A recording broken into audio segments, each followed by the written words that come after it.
कहते हैं कुछ रिश्ते मौत के बाद भी नहीं टूटते। कुछ दुल्हनें वो भी होती हैं जो सिंदूर नहीं, खून से सजती है। आज की कहानी है प्रेत की दुल्हन, एक ऐसी आत्मा की जो अपनी अधूरी शादी पूरी करने वापस लौट आई। वर्ष 1984, गांव चांदपुर में एक शादी होने वाली थी। रश्मि और आर्यन की, दोनों बचपन के साथी थे और पूरी दुनिया उनके मिलन की गवाह बनने को तैयार थी। पर शादी की रात अचानक आंधी तूफान उठा और आर्यन की बारात कभी पहुंची ही नहीं। सड़क हादसे में पूरी बारात खत्म हो गई। रश्मि का सुहाग उसी रात जलकर राख हो गया। रश्मि ने उसी पल कसम खाई, अगर तू नहीं आया आर्यन, तो मैं खुद तेरे पास चली आऊंगी। और अगले ही दिन रश्मि ने वही लाल जोड़ा पहनकर कुएं में छलांग लगा दी। चांदपुर की पुरानी हवेली, जहां रश्मि रहती थी, अब सुनसान हो चुकी थी।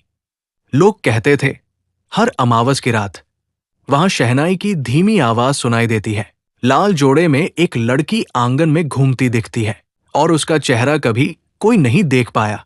गांव वाले उस हवेली से दूर रहने लगे।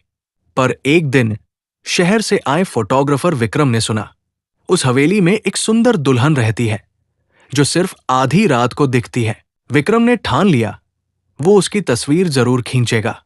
रात के 12 बजे विक्रम अपने कैमरे के साथ हवेली में घुसा। हर कमरे में अजीब ठंडक थी। दीवारों पर लगे आईने धुंधले हो चुके थे, पर एक आईने में कुछ हिला।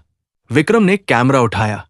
आईने में लाल जोड़े में रश्मि खड़ी थी, चेहरा घूंघट में छिपा हुआ। कौन हो तुम? विक्रम चीखा। धीरे से रश्मि ने सिर उठाया। उसकी आंखों में सिर्फ काला धुआं था। विक्रम का कैमरा गिर गया। वो भागने लगा, लेकिन दरवाजा अपने आप बंद हो गया। रश्मि की आवाज गूंजी, मेरी शादी अधूरी थी, अब तू मेरा दूल्हा बनेगा। कमरे की दीवारें लाल रोशनी में चमक उठीं। मृत आत्माओं की फुसफुसाहटें चारों ओर गूंजने लगी।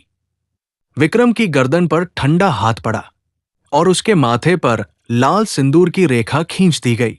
विक्रम की आंखें सफेद हो गई। वो मुस्कुराने लगा, हाँ रश्मि, मैं तुम्हारा आर्यन हूं। और फिर दोनों परछाइयां एक साथ गायब हो गई। कुछ महीनों बाद हवेली से फिर शहनाई की आवाज आई।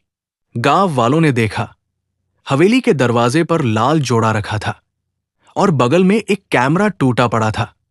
उस कैमरे में बस एक ही तस्वीर थी, एक दुल्हन और एक दूल्हा, पर दोनों के चेहरे पर सिर्फ अंधेरा था।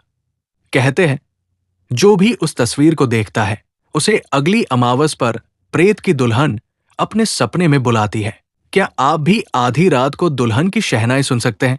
अगर हिम्मत है तो चैनल रात के राज को सब्सक्राइब करें, क्योंकि अगली कहानी शायद आपके गांव की हो।